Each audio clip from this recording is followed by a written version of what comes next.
नमस्कारः। आज हम शारदा संस्कृतम भाग 8 के तृतीय पाठ मनुर्भव करेंगे। मनुर्भव क्या है? मनुष्य बनो। भाग 8 अष्टमी कक्षा के लिए है, तो मनुर्भव मनुष्य बनो तीसरा पाठ करने जा रहे हैं। अस्मिन् संसारे, इस संसार में ज्ञानस्य महत्वं प्राचीन कालात् एव अस्ति। इस संसार में ज्ञान का महत्व प्राचीन काल से ही है। ज्ञानस्य बलेन एव, ज्ञान के बल से ही भारत विश्वगुरु इति रूपेण प्रतिष्ठितम, इस रूप से प्रतिष्ठित है। ज्ञान के बल से ही भारत विश्वगुरु इस रूप से प्रतिष्ठित है। परंतु किम भवन्तः जानन्ति ज्ञानस्य आधारः कः? परंतु किम, क्या, भवन्तः आप सब, जानन्ति जानते हैं, ज्ञानस्य ज्ञान का, आधारः आधार, क क्या है। परंतु क्या आप सब जानते हैं ज्ञान का आधार क्या है?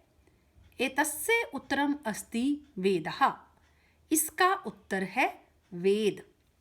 वेदः संस्कृतस्य विद इति धातुना संपन्नः भवति, यस्य अर्थः अस्ति ज्ञानम्। वेद संस्कृत की विद इस धातु से संपन्न होता है, अर्थात इस धातु से बना है, जिसका अर्थ है ज्ञान।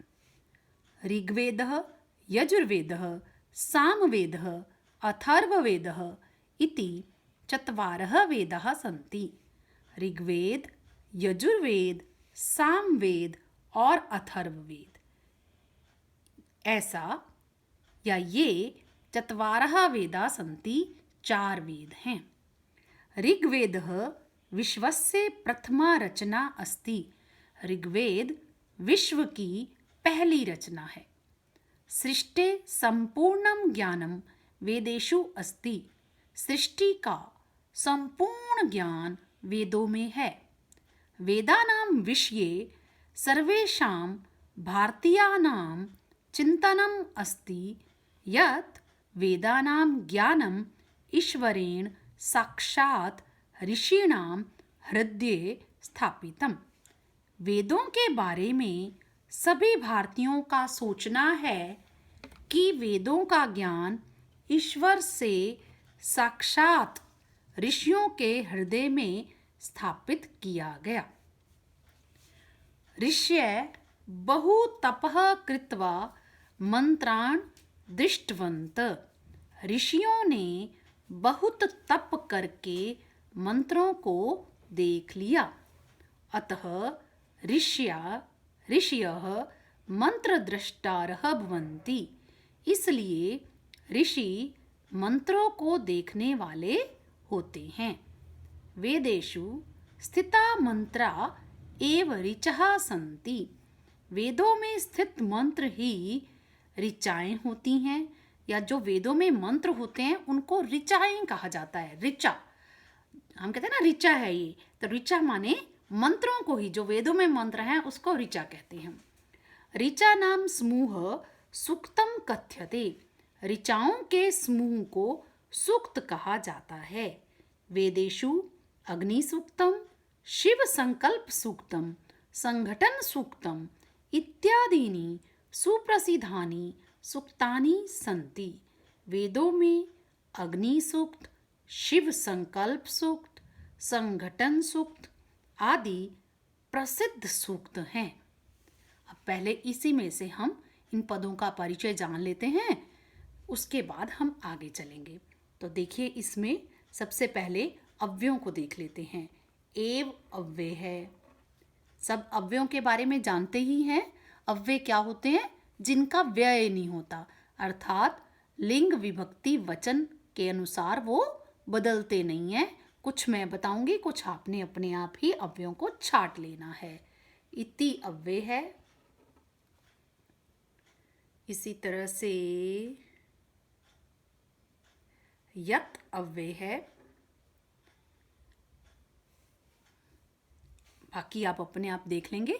अब कुछ इसमें संधि अक्षर भी आए हैं, उनको भी जान लेते हैं। देखो कौन से संधि अक्षर हैं। इत्यादीनी, इत्यादीनी में संधि है इति प्लस आदीनी। ये संधि है यण संधि। ई को य हो जाता है सामने स्वर रहने पर, ये यण संधि से हुआ। इसमें और देखते हैं अब प्रत्यय कौन से हैं।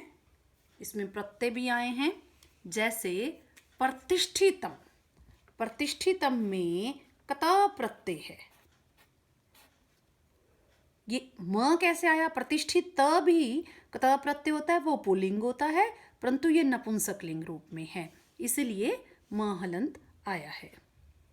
इसके अतिरिक्त स्थापितम, ये भी कत प्रत्यय है, इसी की तरह कत प्रत्यय है। दृष्टवन्तः कतवतु प्रत्यय है। ये पिछले पाठ में आपने पढ़ा था दृष्टवान। दृष्टवान भी कतवतु प्रत्यय है, परंतु ये बहुवचन हुआ। दृष्टवान, दृष्टवन्तौ, दृष्टवन्तः, इस तरह से ये बन करके बहुवचन रूप तैयार हो गया। वैसे कतवतु प्रत्यय है। कृत्वा, ये कत्वा प्रत्यय है, कर अर्थ में प्रयोग किया जाता है। स्थिता कत प्रत्यय है, परंतु इसमें बहुवचन है। ये नपुंसकलिंग एक वचन है और ये पुल्लिंग बहुवचन है। इस तरह से रूप बना कत प्रत्यय लगाने के बाद। कुछ विभक्ति भी बता देती हूँ, बाकी आप अपने आप करेंगे। थोड़ी सी बता देती हूँ। जैसे धातुना है, ये तृतीया विभक्ति है। ज्ञानस्य षष्ठी है, ज्ञानस्य षष्ठी है। विश्वस्य षष्ठी है। ईश्वरेण तृतीया है और वेदेषु षष्ठी है। इस तरह से इनकी भी आप पद परिचय कर लेंगे। और इसके अलावा जैसे अस्मिन संसारे, इस संसार में, अब ये क्या है? अस्मिन संसारे, संसारे क्या है? विशेष्य है और अस्मिन इसका विशेषण है। इसी तरह से प्रथमा रचना, रचना विशेष्य है, प्रथमा इसका विशेषण है। सर्वेषां भारतीयानां, भारतीयानां विशेष्य है, सर्वेषां विशेषण है। इस तरह से ये विशेषण विशेष्य भी हुए। ऋचा नाम षष्ठी विभक्ति है, षष्ठी बहुवचन है। संति अस धातु का लट लकार प्रथम पुरुष बहुवचन है। इस तरह के सारे पद परिचय आपको आने चाहिए। जो भी प्रॉब्लम होगी आप कमेंट करके कोई भी पद का परिचय पूछ सकते हो अगर नहीं आता तो। उसके बाद आगे चलते हैं।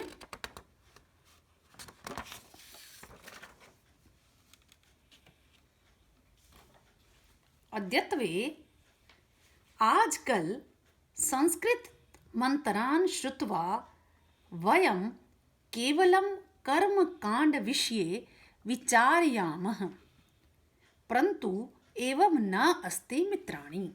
आजकल संस्कृत मंत्रों को सुनकर हम सब केवल कर्म कांड के विषय में सोचते हैं, परंतु इस प्रकार नहीं है मित्राणि। यह संबोधन चिन्ह है, परंतु इस प्रकार नहीं है मित्रों, ये कहने का अर्थ है।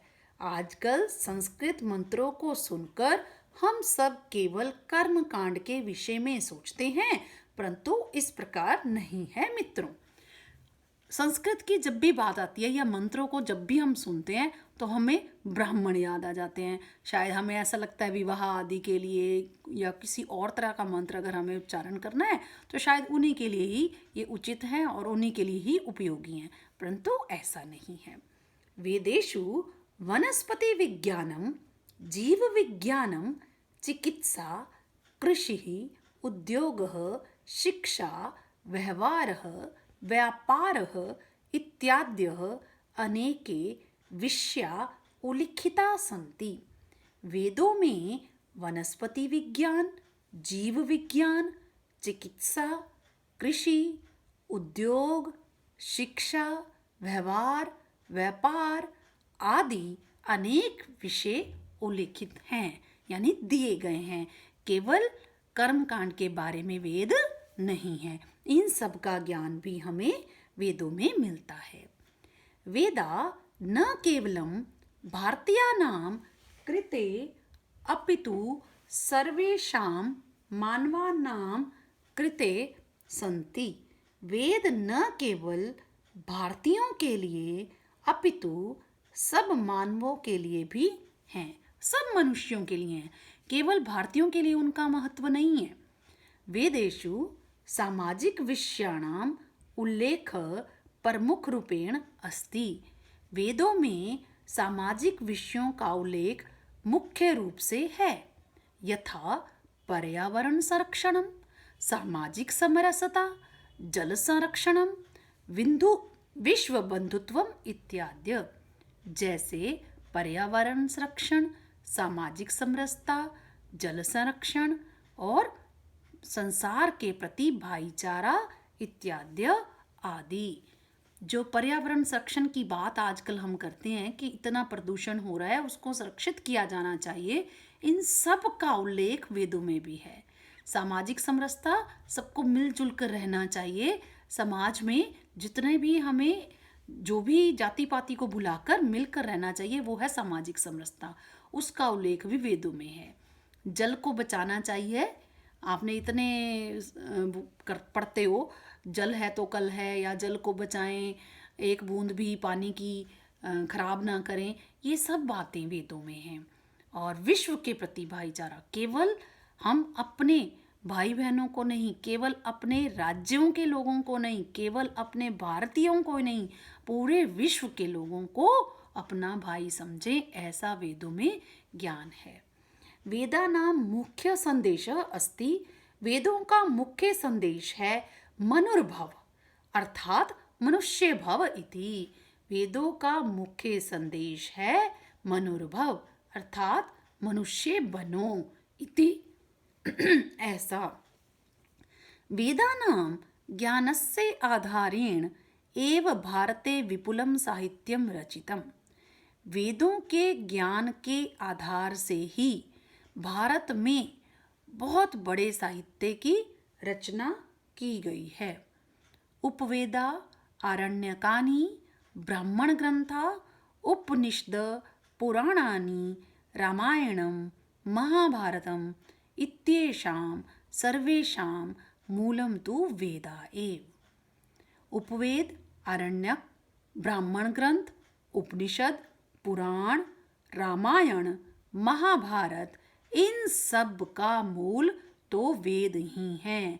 इन सब की जड़ वेदों में ही है, वेदों से ही ये उत्पन्न हुए हैं। अस्माकं पूर्वजा वेदानुसारम एव जीवन्ति स्म। हमारे पूर्वज वेदों के अनुसार ही जीते थे। तस्मात् देशे सर्वविधा संपन्नता आसीत्। उससे देश में सब प्रकार की संपन्नता थी। प्राचीन काले सर्वे जना परस्परं मैत्री भावेन जीवन्ति स्म। प्राचीन काल में सब लोग आपस में मित्रता के भाव से जीते थे। स्व अर्जितेन धनेन एव संतुष्टः जीवनं यापयन्ति स्म। अपने द्वारा कमाए धन से ही संतुष्ट जीवन का यापन करते थे, अर्थात जीवन बिताते थे। पूर्वं लोके वैरभावः, लोभः, कलह इत्याद्यः दुर्गुणा न आसन्। पहले संसार में वैर का भाव, लोभ, झगड़ा आदि दुर्गुण नहीं थे। अधुना पुनः वेद अनुसारं जीवन यापनस्य आवश्यकता अस्ति। अब दोबारा वेदों के अनुसार जीवन यापन की आवश्यकता है। स्वामी दयानंद सर्वान मानवान अकथ्यत। स्वामी दयानंद ने सभी मनुष्यों को कहा, वेदान प्रति प्रत्यागच्छन्तु, वेदों की ओर लौटो, वेदों की तरफ वापिस आओ, वेदों की ओर लौटो। वेदानां सारस्य एव प्रचारं कृत्वा स्वामी विवेकानन्दः सम्पूर्ण संसाराय बंधुत्वस्य संदेशम अयच्छत्।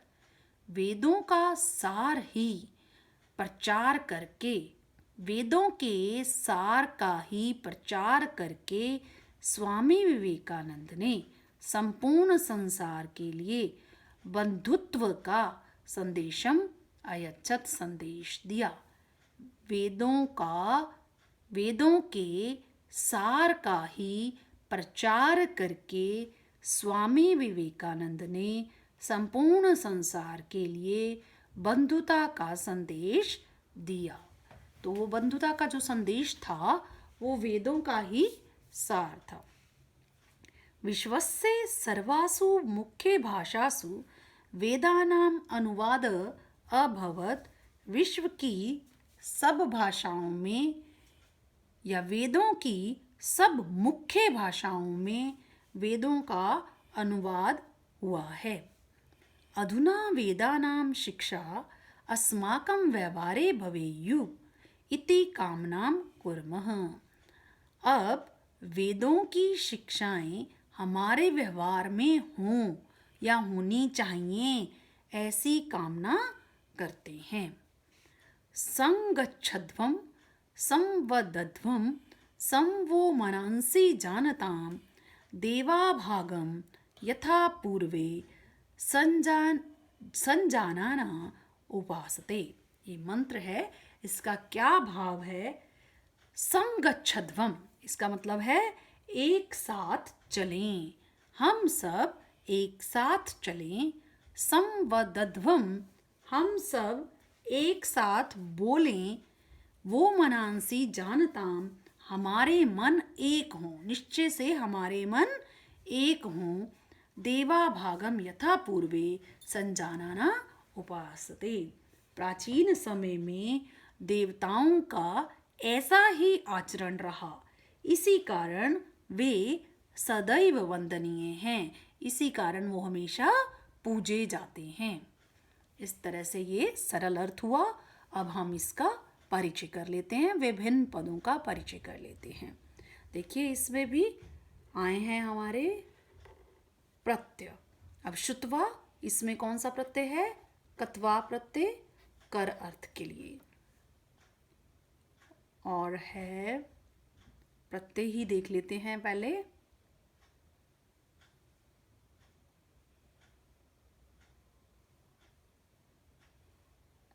कृत्वा फिर से आ गया है, इसमें भी कत्वा ही प्रत्यय है। क्री को कत्वा प्रत्यय कर अर्थ में ही होगा।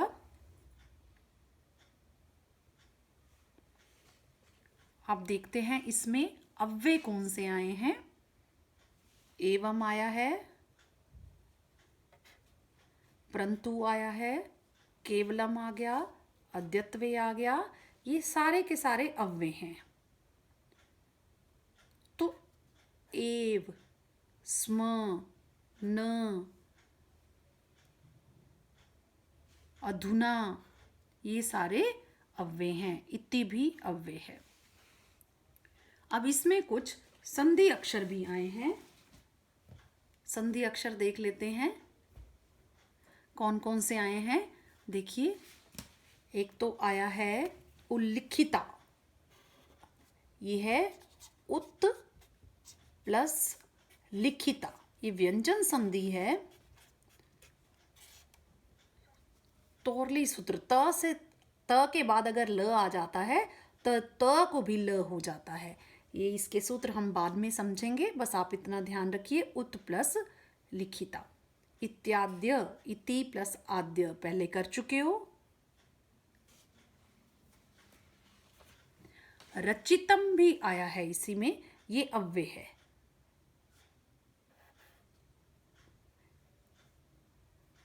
अव्यय है ये। कत, सॉरी ये प्रत्यय लगा हुआ है, कत प्रत्यय नपुंसक लिंग में है। इसके अतिरिक्त फिर से इत्याद्य आ गया, इति प्लस आद्य।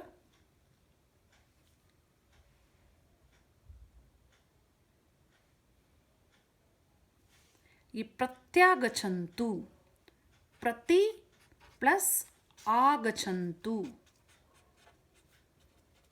ये फिर से हमारा ई को य हुआ है यण संधि से। इत्येषाम, इसी में, इसमें भी है इति प्लस एषाम, इसमें भी ई को य हुआ है। ये उल्लेख भी इसी तरह सही है। अब कुछ इस तरह की बातें भी हैं, जैसे कृते के योग में, अब भारतीय नाम क्यों आया, षष्ठी आई, ये कृते के योग में षष्ठी विभक्ति लगती है, इसीलिए भारतीय नाम में षष्ठी विभक्ति है। इसी वजह से ही मानवा नाम में भी षष्ठी विभक्ति है, क्योंकि कृते के योग में षष्ठी विभक्ति आती है। अब देख लेते हैं विशेषण और विशेष्य।